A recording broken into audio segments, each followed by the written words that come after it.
ये कहानी है एक छोटे से गांव की, जो नदी के पास बसा हुआ था।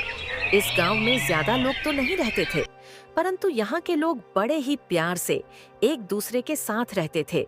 इस गांव में हर धर्म के लोग रहते थे और मुसीबत पड़ने पर एक दूसरे के काम भी आते थे।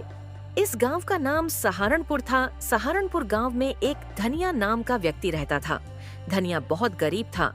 धनिया का एक बेटा श्याम, एक पत्नी शारदा और उसके माँ बाप उसके साथ रहते थे। वे लोग गरीब थे, परंतु एक दूसरे के साथ बहुत खुशी से अपना जीवन व्यतीत करते थे। उनका जीवन बहुत कुशलता पूर्वक चल रहा था, परंतु सर्दी का मौसम आ गया था। कड़ाके की ठंड इस साल पड़ने वाली थी। ठंड शुरू हो चुकी थी, इसीलिए हर घर के सामने अलाव जला जला कर हर शाम लोग अपने घर के बाहर बैठे एक दूसरे से अपने सुख दुख की बातें करते थे। धीरे धीरे ठंड बढ़ती जा रही थी। वैसे तो धनिया सब्जी बेचने का काम किया करता था, जिससे उसकी इनकम बहुत अच्छी हुआ करती थी और वह अपने घर परिवार को चलाने के साथ साथ कई गरीबों की भी मदद कर दिया करता था, जिससे उनका भी पेट पल जाए। धनिया हर दिन सुबह उठकर सब्जी खरीदकर गांव-गांव सब्जी बेचकर आता था।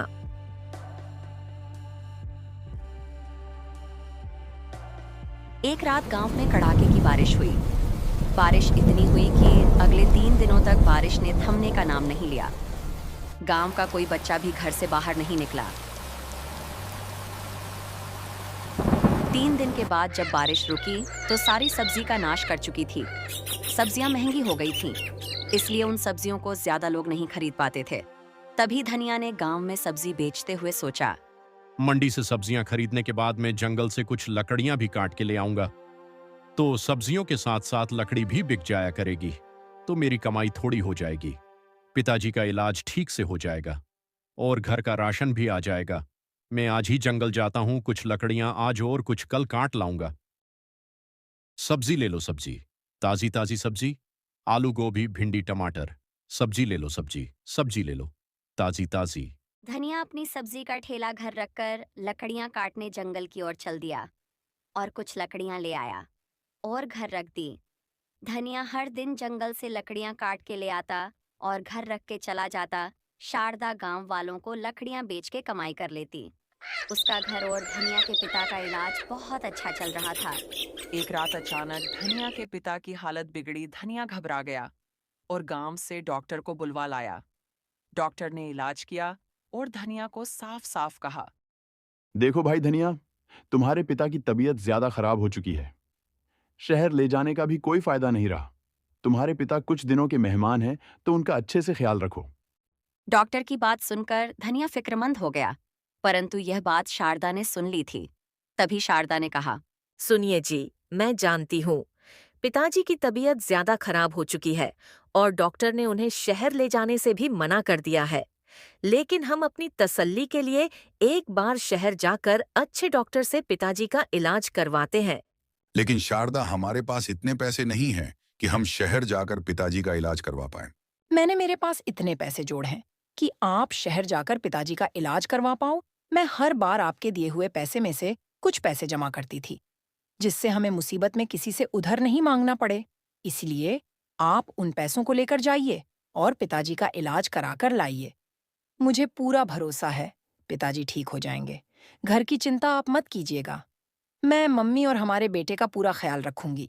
शारदा की बातें सुनकर धनिया के मुख पर खुशी की लहर दौड़ उठी। धनिया सोच रहा था कि शारदा कितनी दयावान है, वरना आजकल की औरतें अच्छे समय पर भी सास ससुर को घर में रखने से इनकार कर देती हैं, परंतु मेरी शारदा इतनी अच्छी है। अपनी बचे हुए पैसों से अपने ससुर का इलाज करवा रही है। भगवान करें इसका बेटा भी बुरे समय पर इसका सहारा बने और इसकी बहू ऐसी आए कि शारदा का बहुत ख्याल रखे। मैं धन्य हो गया शारदा कि तुम्हारी जैसी पत्नी मेरे नसीब में थी। ऊपर वाले तेरा शुक्र है। कोटि कोटि धन्यवाद। धनिया अपने पिता को लेकर गांव से शहर के डॉक्टर से इलाज करवाने ले गया। कुछ ही दिनों में धनिया के पिता का स्वास्थ्य सुधारने लगा और धनिया के पिता ठीक हो गए। धनिया कुछ ही दिन के बाद अपने पिता के साथ गांव आ गया।